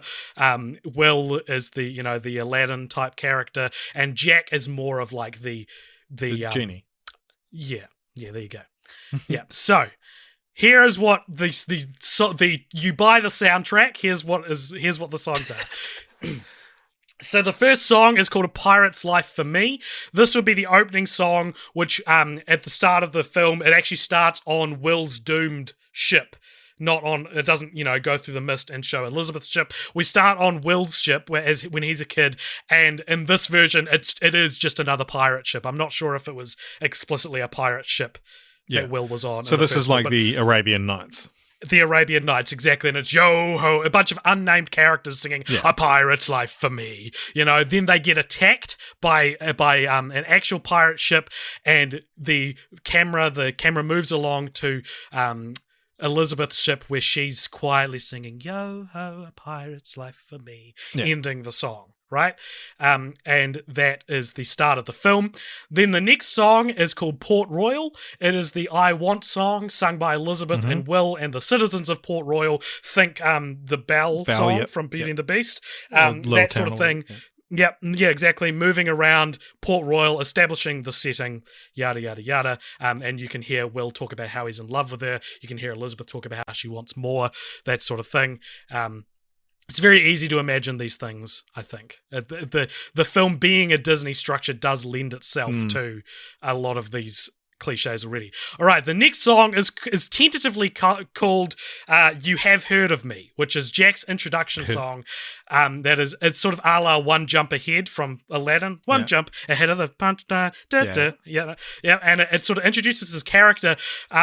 Musically, though, I would want it to be what the Pirates theme music as it is now is based off, right? So when you hear dun da da da dun da da da dun dun dun da da, it is a callback to this song, which would be like, you are without a doubt the worst pirate I've ever heard of. But you have heard of me, that sort of thing, right? So yeah, the leitmotif of da da da da da da da da da da would sound like it's calling back to this song, and it's as he's escaping after the Navy are trying to take him in, and he gets all his stuff back, we'd also learn a lot of Jack's fabled sea turtle escape in this, because the citizens of Port Royal are also singing it, and the point of the song is they have heard of him, right? Yeah. So everything they're singing is like, I heard he escaped on the back of sea turtles, and then someone will say something negative about him, and then he'll be like, but you have heard of me, like as he's like moving past them, right? So again, emphasizing that, yes, I am infamous, but part of the word infamous is the word famous. You have heard of me. Cool. Yep. So everyone's heard of him. The next song isn't really a song. I've called it the Chant of the Black Pearl, and this is when the Black Pearl attacks Port Royal, and it would not be a full-fledged song, but would be the crew chanting something over and over. I've written as a placeholder, we are cursed, we are cursed. We sail the seven seas, we are cursed, da da da da, as they're attacking, right? And how many tracks are on the soundtrack? 1, 2, 3, 4, 5, 6, 7, 8, 9, 10, 11, but 4 of those are the same song, just reprised. Okay. And so that's as they're attacking, that's the Hello Poppet stuff is done with that kind of music playing in the background, which leads directly into the next song, which is the villain song, which is of course called Best Start Believing in Ghost Stories, parentheses, you're in one. So this is a full-on, deliciously evil song. This is Barbossa's Be Prepared from The Lion King, right? It's his Wait for It from Hamilton. Yeah. So because that scene is so chaotic anyway, it almost feels like an accompaniment of a song is a natural fit for that, right? So it's Barbossa singing it with the pirates also chiming in for the odd line, like the 1,000 bad guys with swords style, like bits and pieces from other characters. It starts with the dinner scene between Barbossa and Elizabeth, where he's telling her about the curse before hitting the chorus with the iconic line, and it can convey the information of the curse in song form. The next song is called Tortuga, or Able-Bodied Crew, which is essentially compressing the whole Tortuga and crew assembly into one song. It would end with them getting to Isla de Muerta. So it ends with like, we're an able-bodied crew, as they're on the ship, like sailing out to. Nice. Yep. Then the next song is called Load the Guns, and this is the battle between the Black Pearl and the Interceptor, again told through song. I don't have any real musical ideas or lyrical ideas, but I did think Jack yelling, "Stop blowing holes in my ship!" could be a fun little punchline, like something in the line before it rhymes with the word ship, and then cut to Jack being "Stop blowing holes in my ship!" Very nice. And because also that's already like a quite a comical scene, how they're loading it with the cannons with like cutlery. Load the guns. Load the guns! Load the guns! And they're loading it with whatever they can find, right? Yeah. And it's a sort of a song that a bunch of different characters can pop in to sing different parts. Okay, the next song I've just called Elizabeth and Will, and this is the only emotional This is the one you beat I'm skip. adding. This is the only emotional beat I'm adding to the story, which is while they're marooned on the island. So Jack and Elizabeth are marooned on the island. In between, when Jack passes out from being drunk and Elizabeth burning everything, she sings of her love for Will, and Will is also singing of his love for Elizabeth. So this is the kitchen's not the same without you from SpongeBob. Yeah, it is. Or it could almost be a bit like I Won't Say I'm in Love from Hercules. Oh, yeah. That sort of thing. The next song is called Take a Walk, and this is when Barbossa's like, when Captain Jack like says you can be Commodore Barbossa, and then he's like, man the ships, and Barbossa looks at him and he's like, you give the orders, and he goes, men, take a walk. So this is the brewing battle between the Navy and the undead pirates of the Black Pearl, and it's both sides singing, and it also is a medley of all the previous songs in the film. Right, so it cuts. It'll be like, we're taking a walk. No, something good. Something more bellowing and more I don't know, daunting. Then it'll cut to Elizabeth, who at this point in the story is locked up on the ship, and she sings a couple of bars from Elizabeth and Will. Cuts to Jack. This is the One Day More from Les Mis. One Day More, exactly. Yep. Okay, and then the next song is when Will helps Jack escape from the gallows at the end, and it's a "You Have Heard of Me" reprise, but now it's Jack and Will singing it together, so they're both going da da da da da da da da da da da as they're like tripping up the Navy with a piece of rope, that sort of thing. And then the final song is "A Pirate's Life for Me" reprise as the new crew of the Black Pearl. Closing out the film with "A Pirate's Life for Me," which is essentially what happens in the film anyway. Yeah. But Richard, I've written one of these songs. A first draft of one of these songs. Can you guess which one it is? Stop Blowing Holes in My Ship, that one? No, I have written a tentative first draft for Best Start Believing in Ghost Stories. Oh, yeah, You're course. in one. Yeah. And I'd like to sing it for you right now. I would love that. Okay, so there's multiple characters singing the song. So this is my Barbossa voice. This is my Elizabeth voice. And then when I change voice, it'll be like one of the pirate zombies who chimes in for a line. Okay, here's how it goes. This is Aztec gold, blood money paid to stem the slaughter of Cortez. But the greed of Cortez was insatiable, vicious and deadly at worst. So the heathen gods made it so any mortal who thieves but a piece from the chest will be cursed. I hardly believe in ghost stories, Barbossa. I've not since I was a girl. Aye, that's exactly what I thought when first told the tale. But we found the gold at the edge of the world.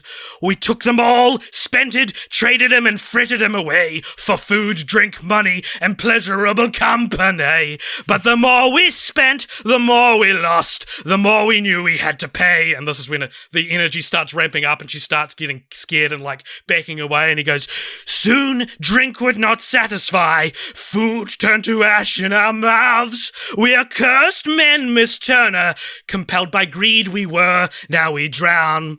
We feel nothing, neither pleasure nor pain. We're not alive and we cannot die. Not the cold from the deep, nor the heat from the sun. You'd best start believing in ghost stories, Miss Turner. You're in one. Okay. That's the chorus. Then it goes, this is another different pirate singing. It goes, for too long I've been parched of thirst and unable to quench it. For too long we've starved to death and haven't died. I feel nothing, not the wind on my face, nor the sting of the sea in my eyes. Back to Barbossa. The moonlight shows us for what we really are, and there's only one way we can end our curse. All the scattered pieces of the gold must be restored, and the blood repaid that's yours. What of me when your debt is paid? Will I be released when you're done? That all depends on whether or not you behave. You'd best start believing in ghost stories, Miss Turner. You're in one. And then all the pirates sing, we are cursed, we are cursed, we are cursed, sailing on these seven seas. And that'll be when she's like thrown up on the blanket and all that sort of says, we are cursed, we are cursed, we are cursed, sailing on these seven seas. You're welcome to swim, but there's nowhere to run. You'd best start believing in ghost stories, Miss Turner. And then all the pirates go, you're in one. And that's the end of the song. Very good. It's a first draft. It's a first draft. All right, well, I wrote this at 3 a.m. Tune in next time for the second draft. If anyone would like to take any of these ideas and create actual songs out of them, that would be amazing. At Carlisle. I don't know how many musical fans we have. Carlisle, if you're listening. I was like shaking performing that because I was so nervous. That was very good. I all week I've been so proud of my Continue the Franchise, and you just fucking. Yeah. I should have gone first. I'm sorry. My one isn't anywhere near as well thought out as yours. I'm sorry, but but that was very good. Very most effort, more effort into your Continue the Franchise than I put into the entire podcast.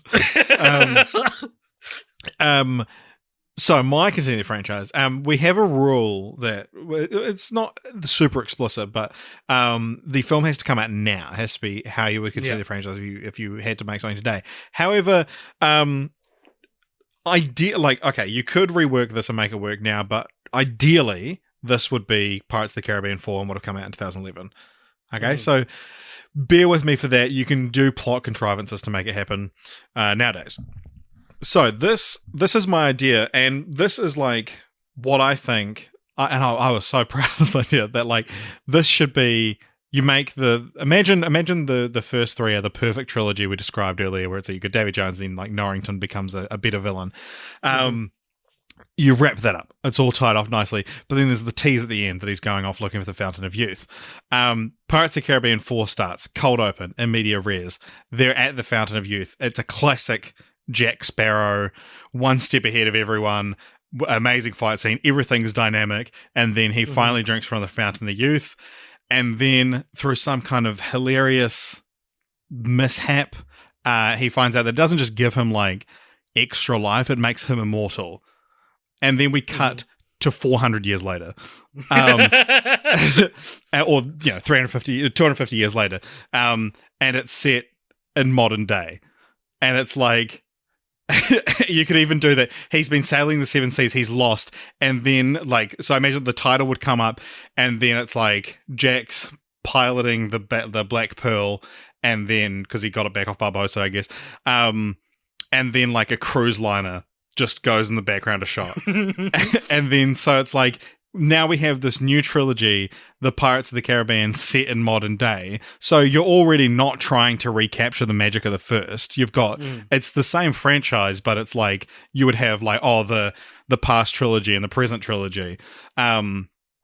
And I was trying to brainstorm like ideas of like where the plot could go, and it's one of those things you kind of have to have Jack Sparrow be the character, because it's like if you just said, oh, here's a new pirate character and it takes place in modern day, it's like, well, there's no. I mean, you could kind of.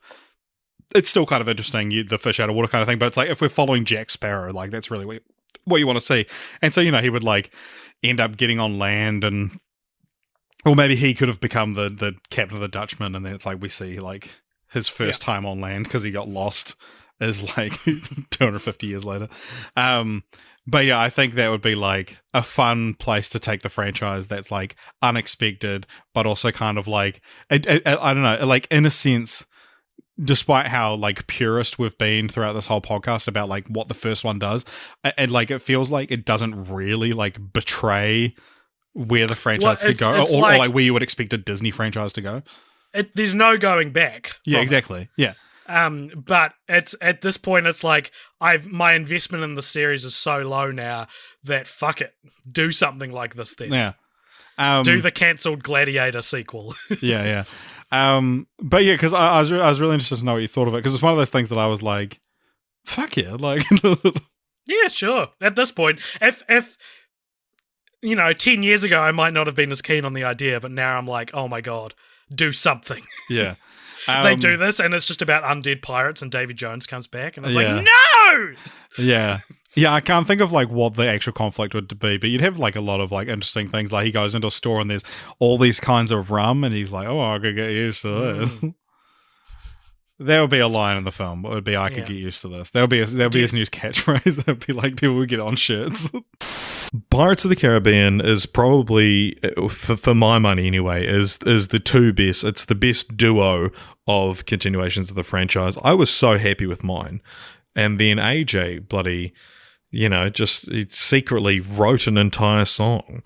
But I will say as well that following on from my idea about, Jack Sparrow wakes up, someone on the Discord suggested that could actually be where, I've forgotten their names now, but the two ones that appear in Rigetti and Pintel from Pirates of the Caribbean, that they're not in the fourth and fifth one, but maybe because between the third and fourth one, they ended up, becoming immortal and ending up in the future, which I think would be a cool idea, and actually would make like a great animated series, I think, but which, would be actually both of our things being animated. But up next, we've got another very short one, I believe. This is my continuation for the Oceans series, starting with, the Oceans 11, 12, 13. You know what it is. In the title, it's Ocean 'S, meaning that it's possessive. The 11 belong to Ocean. But it can also be a contraction. And I thought, say you're making Oceans 9. It's not about a 9 that belonged to Ocean. It's about Ocean is 9, and it's a 9-year-old heist. I love it. How old's Ocean? Oh, Ocean's 9. Let's make a scene for scene remake of Ocean's 11, but all the cast are 11. Ocean is 11. Alrighty, we've made it to the last one. We've got the Three Colors trilogy, or the Trois Couleurs trilogy, which is it might be a little bit more obscure than some of the ones we've talked about, but this is a series of 3 films which are French / Polish. That's not me getting confused. It was co-made by those two countries. And they kind of, each one is a different color. So you have 3 colors: red, white, and blue, the 3 colors of the French flag, and each one is to do with one of the French like ideals. So here's my kind of reinterpretation of that idea. Okay, my Continue the Franchise is called, it's a trilogy of 3 films, which are 3 colors blue, 3 colors white, and 3 colors red. However, I'm going to swap the first and last ones. So you've got 3 colors, red, white, and blue. Oh. And I did a little research into like American. If you search like American ideals, so this is an American remake essentially. Truth. If you look justice. up the American ideals, it's democracy, rights, liberty, opportunity, and equality. That's obviously more than 3. What I've decided to go with is 3 colors, red, white, and blue. Each film would cover. The first one would cover truth. Second one would cover justice, and the third one would cover the American way, which is the catchphrase of Superman. Yeah. So the idea I had for truth is, so you have like, it could essentially be, I had an idea that it could be like a story along the lines of Bombshell, that it's about, a young journalist going to work in mainstream media, something like Fox News. One of these more kind of, or maybe even like a more with like an InfoWars type thing. Right. And not realizing kind of how far down the rabbit hole they are, or even if it's just someone who's just blindly supporting one of these ideas like QAnon and doesn't kind of understand. And then it would be the story about how, the oversaturation of fake news in America now, like you can't distinguish the truth anymore. Yeah. And it's someone falling victim to that. It would be the story of, it would be this downhill slope of someone who graduates from some kind of broadcasting school, journalism school, and is forced into one of these jobs where they're having to peddle lies. Can they also can this also be reflected in their personal relationships? Probably. See, how good are films when you base them on a single like ideal, eh? And this is really, really good. Nice, man. That's really good. Okay, and then Three Colors White, which deals with justice, would be about it'd be about a good cop. Mm-hmm. You know, so cops have obviously gotten a bad rap in the last year. The last year, but this is about one of the good ones, one of those few good apples that we're so constantly told about. It's someone who wants to really make a difference in their local police force, and then one day they see a George Floyd type incident, mm-hmm. a life-changing incident done by their fellow officers. Our main character goes through all of the right avenues to find justice. Yeah.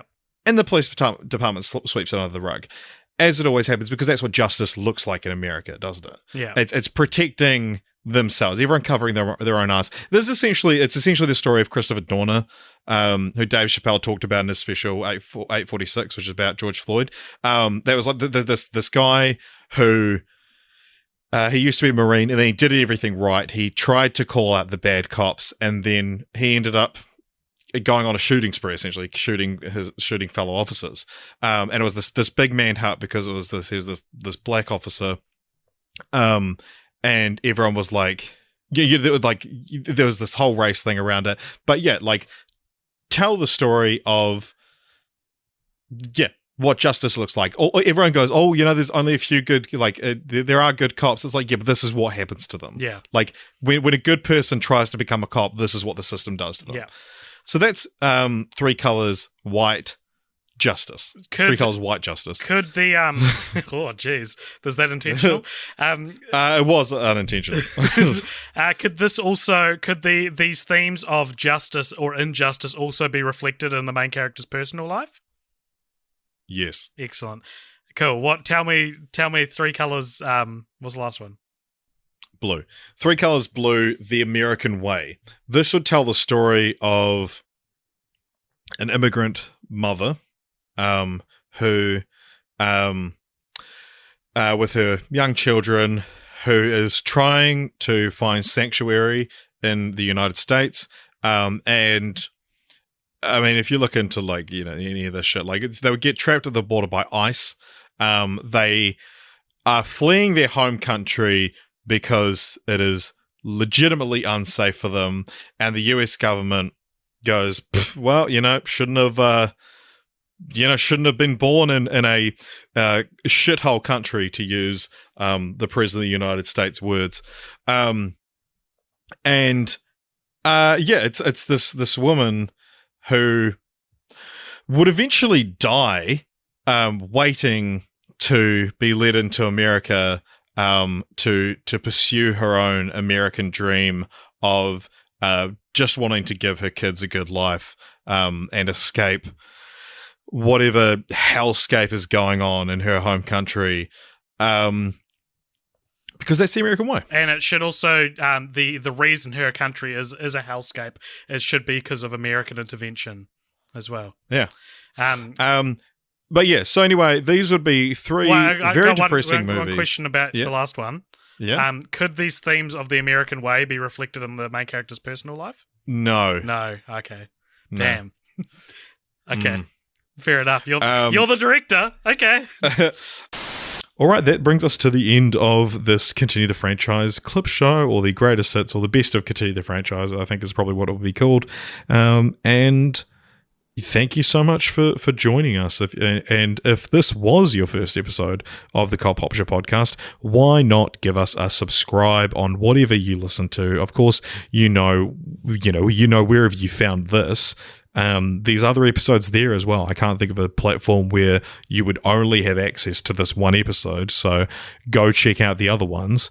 And other things you can do to support the show, Cult Popture, wherever you can contact us anywhere, Cult Popture, Instagram, Twitter, Facebook, cultpopturemedia@gmail.com if you want to drop us an email, Or one thing that you can and very much should do is join the Discord. It's a fantastic community. It's essentially a giant group chat with fans of the show and myself and AJ, and yeah, it's a great place. There's a sense of community there, and it's so much fun to release these episodes and then go on there and discuss them with you guys. So please join the Discord, because it's not even just for myself, but I know you will have a great time if you do so.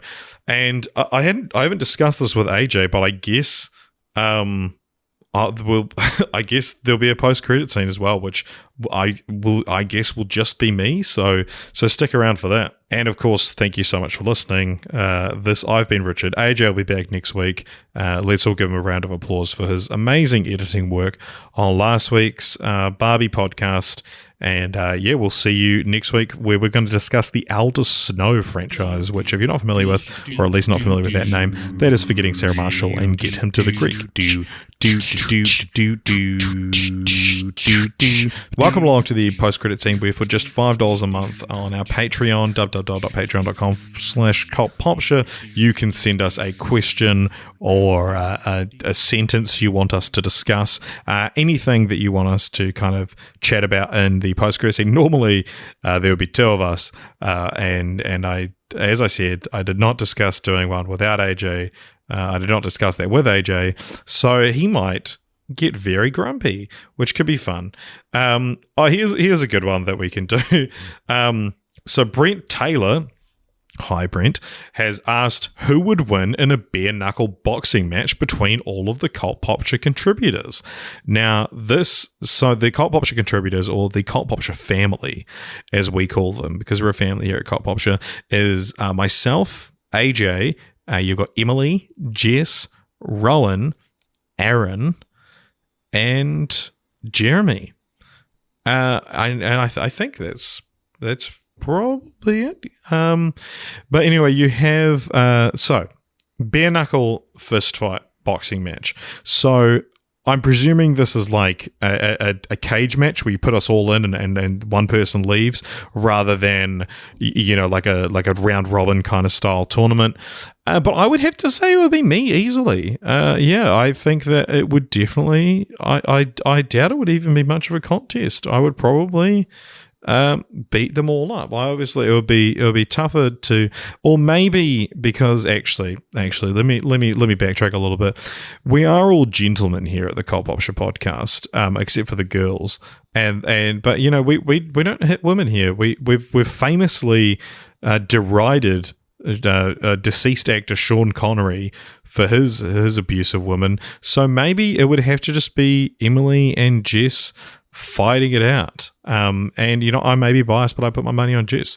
So and the boys would politely refuse to contribute, except Rowan. I feel like Rowan would actually probably get in there, but maybe I'll cut that bit out, because I don't want him to hit me or any woman if he gets angry and hears this. Not that Ron's ever hit a woman, as far as I'm aware. I don't know why I needed to say as far as I'm aware. I'm just going to say it. I'm going to say it. Rowan has never hit a woman, and I don't think none of us have. And and I just want to make that clear. Anyway, I'm beginning to ramble. You've heard my voice a lot on this podcast, and I'm doing an outro, even though we normally kind of just cut these abrupt.